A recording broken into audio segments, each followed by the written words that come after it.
Hey Earth Eternal fans, Andrew Sippets here, otherwise known as Piggy Pops. Coming to you live from the upstairs office at Sparkplay Media. This is kind of the darker, creepier office that nobody really likes to hang out in.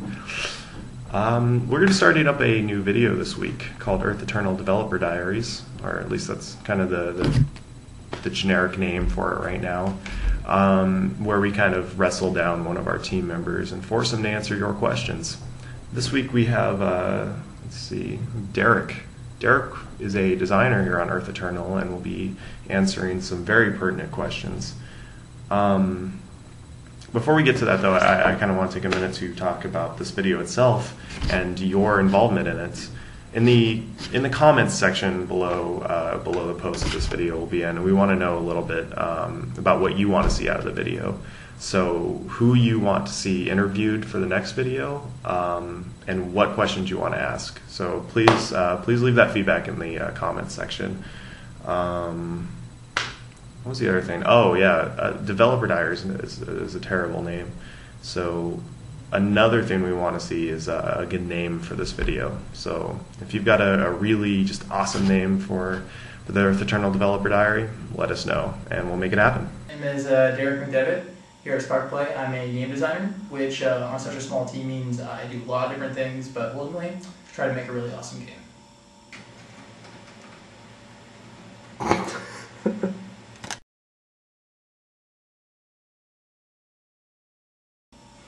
As far as the game industry goes, I worked at Sigil Games Online on a game called Vanguard Saga of Heroes for 2 years. That was down in Southern California, and then I moved up here about a year ago and started working at Sparkplay.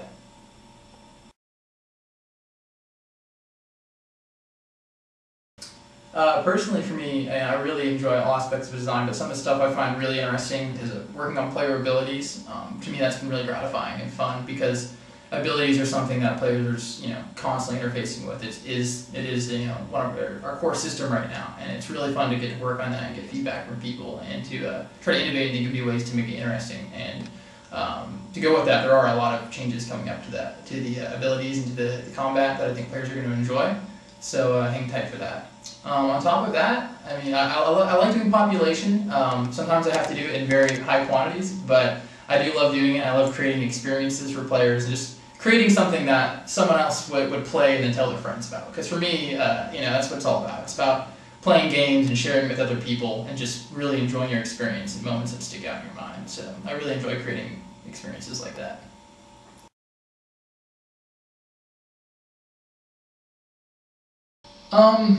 Well, there's a lot of working in databases and Excel spreadsheets, which can be monotonous, to say the least, or mass creation of generic drop items, things like that. Of course, aren't really enjoyable when you're actually doing them. But for me, it's all about kind of just looking at the big picture and realizing in the end what I'm trying to produce for the player and what I'm trying to get done with the game. And it's really about that overall long-term goal, of completing something really big. But working in spreadsheets, doing mass item creation or whatever, anything that's repetitive and you have to do over and over and over and over and over again, of course, can kind of get to your mind a little bit. And that's why there's tech music to listen to and get you through your day.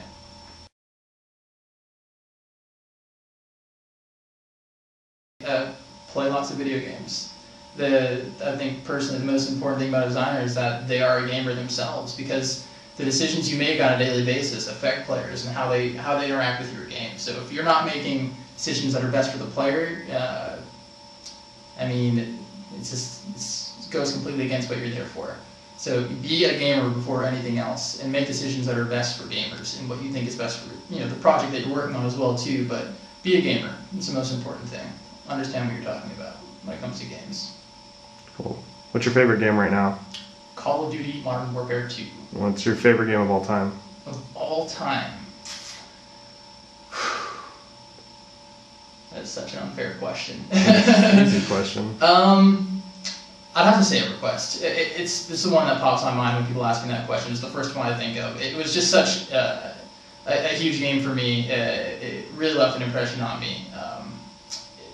It just opened up this whole new aspect of gaming that I'd never experienced before, and really got me into the whole social, large-scale aspect of playing games.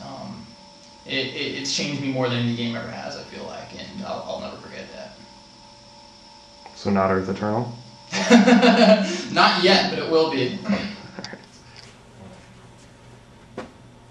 I